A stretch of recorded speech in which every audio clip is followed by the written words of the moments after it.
శ్రీకృష్ణుని ఆలయం. శ్రీకృష్ణునికి దేవాలయాలు అసలు వాస్తవంగా ఎక్కడ చూసినా దేవాలయాలు చాలా కోకొల్లలుగా ఉంటాయి. కానీ చరిత్రలో మాత్రం శ్రీకృష్ణుని దేవాలయాలు ఎక్కడ ఉండవు అని చెప్పేసి చెబుతున్న సందర్భంలో శ్రీకృష్ణునికి రెండే రెండు దేవాలయాలు ఉన్నాయి భారతదేశం మొత్తంగా. అయితే మదురైలో ఉన్న ఒక శ్రీకృష్ణుని దేవాలయం ఉంది. తర్వాత తెలంగాణలోని వరంగల్ జిల్లా అంటే వరంగల్ నగరానికి ఆనుకొని 20 కిలోమీటర్ల దూరంలో ఉన్న షాయంపేట హవేలీ. హవేలీ అంటేనే దేవాలయం హిందీలో, ఉర్దూలో.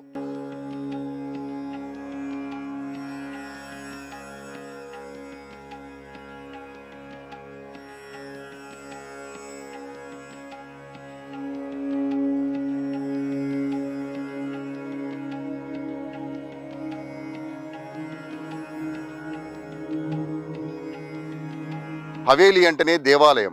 షాయంపేట హవేలీలో ఒక శ్రీకృష్ణుని దేవాలయం ఇక్కడ మనం చూస్తున్నాం. ఇది శ్రీకృష్ణ దేవాలయం. అయితే చరిత్రలో మాత్రం ఇది శ్రీకృష్ణుని దేవాలయం ఇక్కడ ఉన్నట్టుగా చాలామందికి తెలుసు. కానీ ఎవరికి అంటే దాదాపుగా ప్రపంచం మొత్తం ఎవరికి తెలియని పరిస్థితి కనిపిస్తున్నది. కొద్ది మందికి మాత్రమే ఈ శ్రీకృష్ణుని దేవాలయం ఇక్కడ ఉన్నట్టుగా కొంతమంది మాత్రమే తెలిసిన వాళ్ళు వచ్చి ఇక్కడ దర్శనం చేసుకొని పోతూ ఉంటారు. ఈ శ్రీకృష్ణుని దేవాలయ చరిత్ర ఏందో మనం తెలుసుకునే ప్రయత్నం చేద్దాం.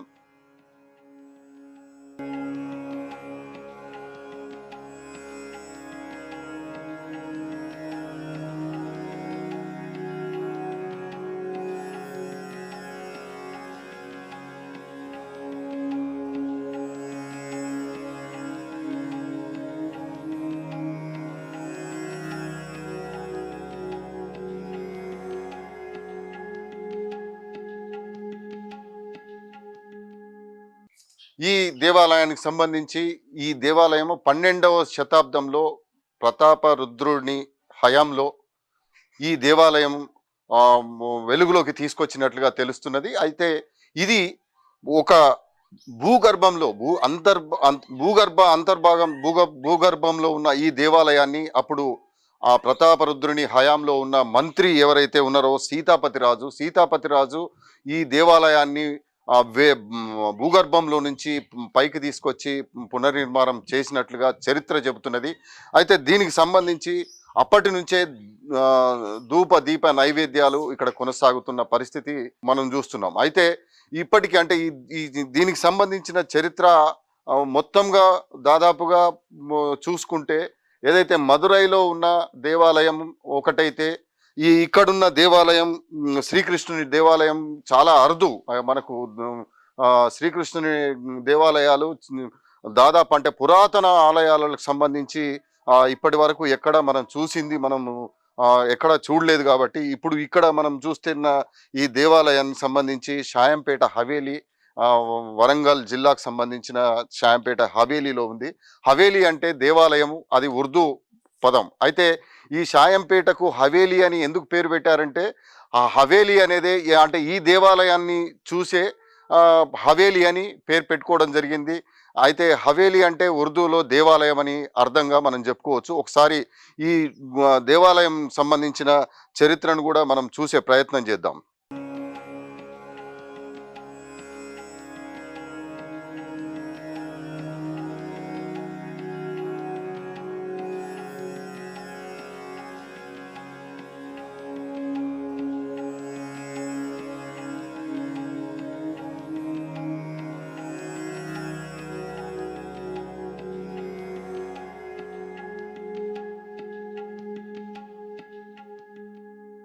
సో మనము ఇక్కడ షాయంపేట హవేలీలో ఉన్న శ్రీకృష్ణుని దేవాలయంలో ఉన్నాము. ఆ శ్రీకృష్ణుడు స్వయంగా మన ముందే ఉన్నాడు.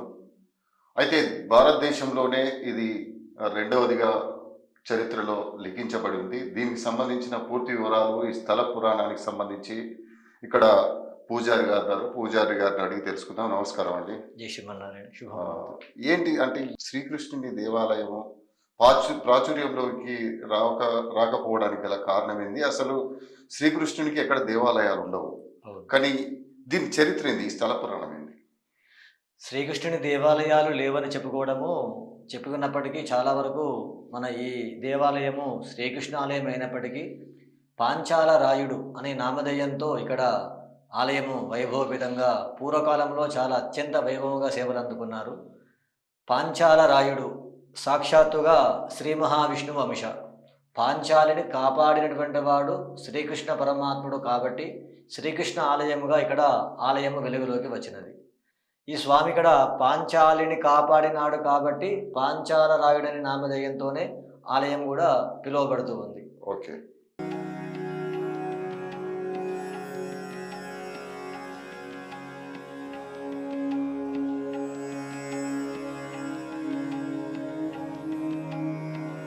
ఇక్కడ మూర్తి ప్రత్యేకత వచ్చేసి నార్మల్గా మనకు విషయంలో వస్తే సాక్షాత్తు శ్రీ మహావిష్ణువు 4 హస్తాలు కలిగి ఉన్నాడు స్వామి. ఒక చేతిలో శంఖము, ఒక చేతిలో చక్రము, ఒక చేతిలో గద, ఒక చేతిలో పద్మము. మామూలుగా శ్రీ మహావిష్ణువుకు శంకు చక్రాలు ఇక్కడ రివర్స్లో ఉంటాయి. మామూలుగా శ్రీ మహావిష్ణువుకి అయితే శంఖము ఆ చేతిలో ఉంటుంది, చక్రము ఈ చేతిలో ఉంటుంది. కానీ ఇక్కడ స్వామికి రివర్స్లో ఉన్నాయి.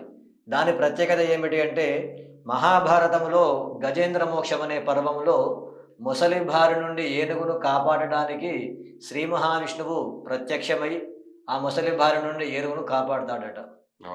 కొలంలో ఏనుగు స్నానం చేసి ప్రతిరోజు కూడా ఒక తామర పుష్పాన్ని స్వామికి సమర్పిస్తూ ఉన్న సందర్భంలో అందులో ఉండేటువంటి ముసలి ఈ ఏనుగు పాదాన్ని పట్టేసేసి సుమారుగా ఒక 26-36 రోజుల వ్యవధి వరకు ఆ ముసలితో పోరాడి చివరకు నాకు ఇంకా మరణమే శరణమనుకు సందర్భంలో శ్రీమన్నారాయణ జగద్రక్షక అనే నామం పలికినప్పుడు ఆ స్వామి ప్రత్యక్షమయ్యి తర్వాత ఆయుధాలు అలంకారం అవుతాయట. ఆ ఆయుధాల ప్రత్యేకతనే ఇట్లా రివర్సల్ ఉన్నటువంటి మనకు స్వామి దర్శనమిస్తాడు. ఆ ముసలి ఏనుగు కూడా పూర్వకాలంలో శాపగ్రస్తులై రాక్షసులుగా ఉండి నేను శ్రీమన్నారాయణ చరణాల చింతకు చేరాలనేటువంటి కోరికతో వారు శాపగ్రస్తులయ్యి ఆ స్వామి చేత మళ్ళీ పునః మోక్షాన్ని పొందుతారట. అందువల్ల ఇక్కడ స్వామిని ఆభరణాలు ఇక్కడ ప్రత్యేకంగా రివర్సల్ ఉండడానికి కారణం ఆ యొక్క పర్వం చెబుతూ ఉంది. మరో ప్రత్యేకత ఏమిటంటే స్వామి ఇక్కడ దశావతార మూర్తి అయి ఉన్నాడు. మకర తోరణానికి చూస్తే దశావతారాలు స్వామి తన పదవతారాలు ఏవైతే ఉన్నాయో మత్స్యావతారం, కూర్మావతారం, వరాహావతారం, నరసింహావతారం, వామనావతారం, బలరామావతారం, కృష్ణావతారం, రామావతారం, బుద్ధావతారం, కల్క్యావతారం. ఇలా మకర తోరణానికి ఏకశిలయందు ఇదంతా కూడా కంప్లీట్గా ఒకటే శిలయందు నిర్మాణమైనటువంటి విగ్రహం. ఏకశిలయందు మకర తోరణానికి దశావతారాలు ఉండడము పూర్వము కాకతీయులు నిర్మించిన దేవాలయాలకు మాత్రమే ఈ విధంగా మకర తోరణాలకు ఉన్నాయి. అదొక విశిష్టత మనకి.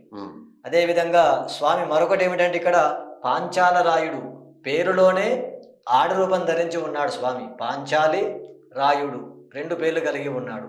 అంటే జగన్మోహన స్వామిగా ప్రత్యేకత స్వామి కాళ్ళకి మట్టెలు, పట్టా గొలుసులు, కాళ్ళకి కడియాలు ఆడ రూపం ధరించి ఉన్నట్టుగా, వెనుకాల కొప్పు అమ్మవారికి ఆడవాళ్ళు శిఖ ముడుచుకున్నట్టుగా కొప్పు కూడా ఉంటుంది.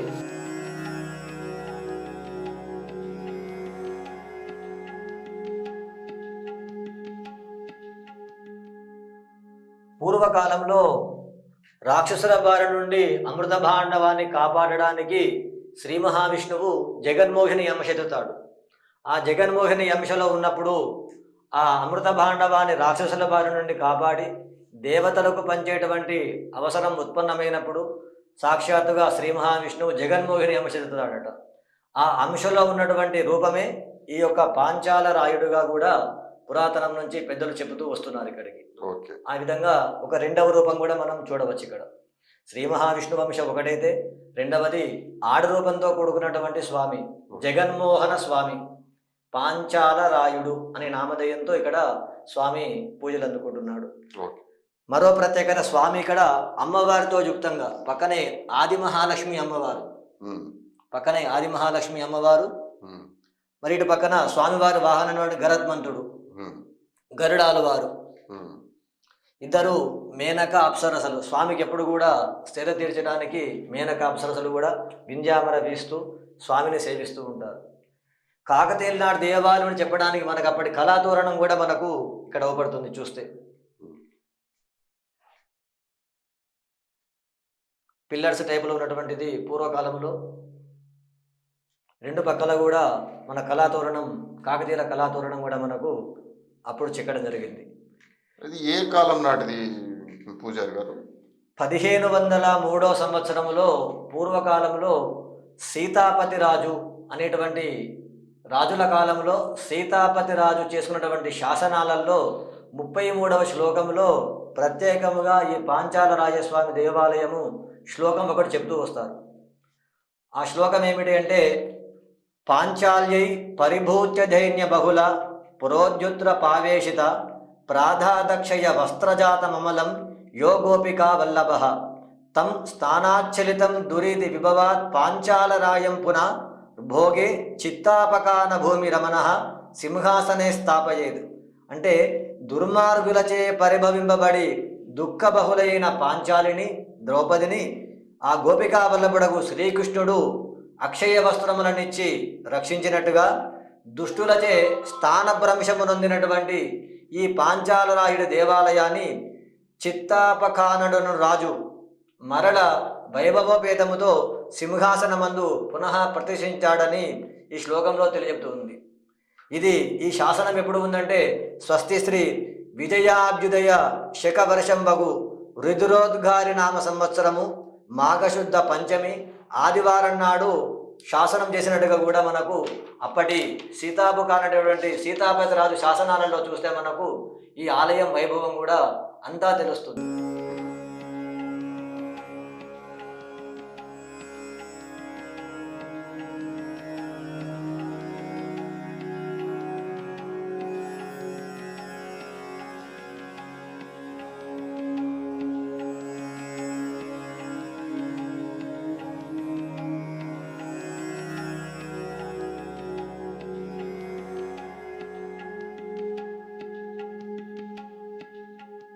అంటే దీని శాసనం కూడా గుడి వెనకాల ఉందని చెప్పేసి అని అన్నారు కదా?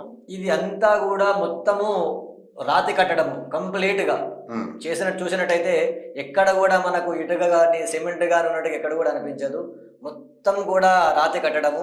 ఈ ఆలయానికి వెనకాలోనే మనకు శాసనం కూడా ఉంది, అది కూడా చూపిస్తాము. అయితే ఇది అంటే భూగర్భంలో నుంచి తీసినట్లుగా చరిత్ర చెప్తున్నది, ఇది వాస్తవమేనా? పూర్వకాలంలో వైష్ణవ ఆలయాలను మొత్తం శిథిలం చేసినట్టుగా మనకు పురాతనం మనం చూసాం. చాలా సందర్భాలలో కూడా ఎన్నో సినిమాల్లో చూసాం, పెద్దలు కూడా చెప్తూ వచ్చారు. ఉమ్, అప్పటి కాలంలో కేవలము శివాలయాలు మాత్రమే వైభవపేతంగా ఉండేవి. ఇతర దుర్మార్గులు, ఇతర అన్యమతస్థులు ఈ ఆలయాలను మొత్తం తీసేసి వాళ్ళ కాలంలో వాళ్ళ దేవుడే ఉండాలి అనేటువంటి దుష్కర్మలకు పాల్పడ్డారు. కాబట్టే ఈ సీతాపతి రాజు అనేటువంటి మహారాజు ఈ ఆలయాన్ని కూలిపోతే మొత్తానికి ఉమ్. శిథిలావస్థలో ఉంటే మళ్ళీ పునః వైభవాన్ని తీసుకొచ్చాడని మనకు ఆ శ్లోకంలోనే చెబుతున్నారు. ఓకే, అంటే ఇప్పటి వరకు అంటే దీని దేవాదాయ శాఖ కానీ ఏ శాఖ కానీ ఇప్పటి వరకు పట్టించుకున్న పరిస్థితి? పూర్వకాలంలో చాలా మంది పెద్ద పెద్ద వాళ్ళు ఇక్కడికి వచ్చారయ్యా. ఉమ్, మన పీఠాధిపతులు సాక్షాత్తుగా అదిదండి పెద్దజీయం గారు కూడా ఇక్కడికి వచ్చి స్వామికి మంగళశాసనం చేసినట్టుగా ఉంది. అంతకన్నా ముందు భగవద్ రామానుజుల వారే సాక్షాత్తుగా స్వామిని సేవించినట్టు కూడా మనకి ఇక్కడ చెప్తున్నారు పెద్దలు, ఇక్కడ ఉన్నటువంటి వారు. ఆ శాసనం కూడా లిఖితపూర్వకంగా ఇక్కడ రాసి ఉంది. ఉమ్, కాకుండా ఏమిటి అంటే, ఆలయానికి ఎటువంటి రాజభోగాలు లేకుండా ఆలయాల తరపున కావచ్చు, ప్రభుత్వం తరపున కావచ్చు, ఏ ప్రభుత్వాలు వచ్చినా కానీ ఆలయాన్ని పట్టించుకునేటువంటి వ్యవస్థలో మాత్రం లేరనే చెప్పవచ్చు పూర్తిగా. ఎందుకంటే బయట ఎన్నో దేవాలయాలు చూసాము, వేరే ఇతర దేవాలయాలు చాలా వైభవంగా కొత్త కట్టుకున్న వాటిని బ్రహ్మాండంగా చేస్తున్నారు తప్పితే ఇంతటి రాతి కట్టడం పురాతనమైన ఆలయం, మళ్ళీ స్వామి ఇక్కడ ప్రత్యేకత మూర్తి జగన్మోహిని అంశ ఆడరూపంతో కూడినటువంటి శ్రీ మహావిష్ణువు ఆలయాలు ఎక్కడ కూడా లేవు. ఇటువంటి వైభవం కలిగిన దేవాలయాన్ని ప్రభుత్వం ఇప్పటికైనా చొరవ తీసుకొని ఆలయాన్ని ఇంకా మునుముందు బాటలలో జరిగే విధంగా చేస్తారని ఆశిస్తున్నాం. ఇంతవరకు ఎవరు కూడా ఆలయానికి పెద్ద పెద్ద వాళ్ళు వచ్చారో తప్పితే దానికి సరైనటువంటి మార్గము, దీనికి కావలసిన వసతులు కానీ ఏవి కానీ ఏర్పాటు చేయడంలో మాత్రము నిష్ఫలమయ్యారనే చెప్పవచ్చు.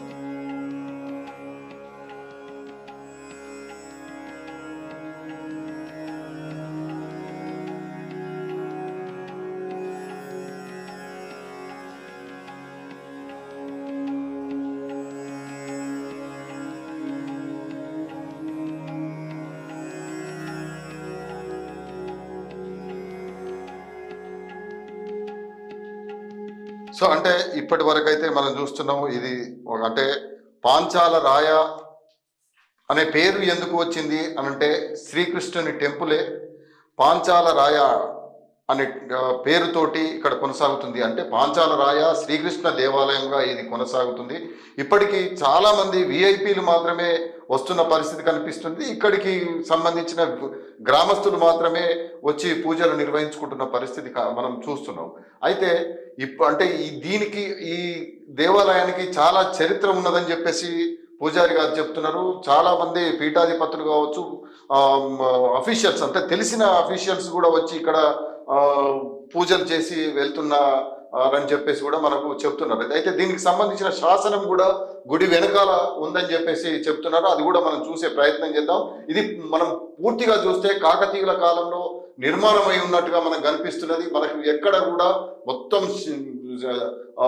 మొత్తం రాతితోటే నిర్మించబడి ఈ దేవాలయం మనకు కనిపిస్తున్నది. అయితే ఇప్పుడు ప్రస్తుతం ఏదైతే మనం చూస్తున్నామో సిమెంట్ దేవాలయాలు విరివిగా వెళ్తున్న పరిస్థితులలో ఈ దేవాలయానికి సంబంధించి చారిత్రాత్మకమైన దేవాలయం ఇది. ఈ చారిత్రాత్మకమైన దేవాలయానికి సంబంధించిన దాన్ని పట్టించుకోవట్లేదని చెప్పేసి కూడా గ్రామస్తులు ఆవేదన వ్యక్తం చేస్తున్న పరిస్థితి మనం చూస్తున్నాం. కాబట్టి అయితే ఇంకా అంటే ఈ దేవాలయానికి సంబంధించి అంటే ఇంత చరిత్ర ఉన్న దేవాలయాన్ని కూడా ఎవరు పట్టించుకోవట్లేదు. అంటే కాలగర్భంలో కలిసిపోయే పరిస్థితి వస్తున్నా కూడా ఖచ్చితమైన పరిస్థితి పట్టించుకోవట్లేదు. కేవలం ఇక్కడ ఉన్న ఒకరిద్దరు పూజారులు మాత్రమే ఈ దేవాలయాన్ని ధూప దీప నైవేద్యాలు పెడుతున్న సిచ్యువేషన్ ఇక్కడ కనిపిస్తున్నది.